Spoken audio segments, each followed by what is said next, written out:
Good morning বন্ধুরা, সবাই কেমন আছো? সকাল সকাল উঠে দেখো বিছনা টিছনা গুছিয়ে তারপরে সব কাজ তো সারা হয়ে গেছে। আর দেখো আলনাটা একটু গুছিয়ে নিচ্ছি, তারপরে তো স্নান টান সেরে যাবো রান্না করতে।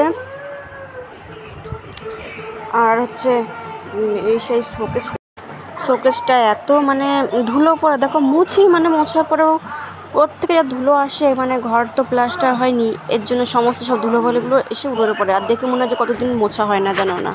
আর কালকে তো ভোর ছিল, কালকে আমি কোনো ব্লগ পোস্ট করতে পারিনি।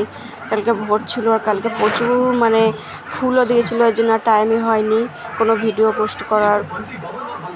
তো সবাই প্লিজ একটু সাপোর্ট করে পাশে থেকো, পাশে থাকলে পাশে পাবে। আর দেখো আমার ছেলে এই দেখো ঝাঁটাটার কী অবস্থা করেছে, আবার বলছে তুমি ঝাঁটাটার ভিডিও করে সবাইকে দেখাচ্ছ। আমি তো দেখাবো না, তুই ঝাঁটাটার অবস্থা করেছিস কি। সেই ঝাঁটাটার থেকে সমস্ত কাঠিগুলো বার করে ওই অবধি এসছে, শেষ হয়ে জানো না। এই বিছানায় গুছিয়ে রাখলাম, তো কিছুক্ষণ পর দেখবো কি বিছানা চাদরটাকে ঝুলিয়ে মানে কি যে করে জানো না। আর দেখো এই ধুলো মানে এই স্টিলের খাট যেহেতু, এই ধুলো মানে এত পড়ে এর উপরে কি বলবো। তারপরে তো দেখো আমি এই যে দুপুরবেলায় রান্না, এই যে একটু আলু ভাজা, পটল ভাজা, তারপরে হচ্ছে কালকে একটু চাটনি ছিল, তেলাকুচি শাকের তরকারি, আর হচ্ছে ভেন্ডি পোস্ত। আর এই যে এগুলো সকালবেলা করে নিয়েছিলাম। আর তারপরে দুপুরবেলা দেখো ডাল ভিজিয়ে রেখেছিলাম, কারণ ডালের বড়া ঠান্ডা হয়ে গেলে পরে ভালো লাগে না।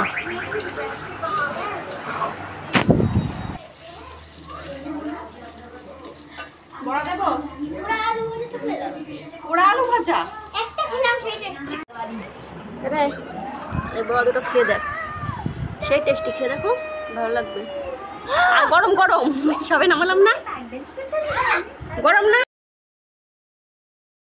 করে দিয়েছিলাম। আর এখন একটা ডিম আমলেট করলাম, আলু ভাজা, পটল ভাজা। আর বড়া থাকলে আমার কিছুই লাগে না, আমি খুবই ভালো খাই বড়া। দেখো নিয়েছি 4-5টা, ছেলে 2টো খেলো, আর আমি শাশুড়িকে দিয়েছিলাম 4টে। তো খাওয়া দাওয়া সেরে তারপরে আজকে শোয়া হবে না, বিকেলে আবার একটু যাবো বাজারে, মানে মালটা দিতে হবে, সেটা বাকি আছে, ওটাই কমপ্লিট করব। তো দেখো ওর প্রচণ্ড ঝাল লেগেছিলো, তাই খাচ্ছিলো চাটনি তারপরে নিয়ে। তো সবাই ভালো থেকো, কেমন লাগলো ভিডিওটা জানিও, সুস্থ থেকো, টাটা।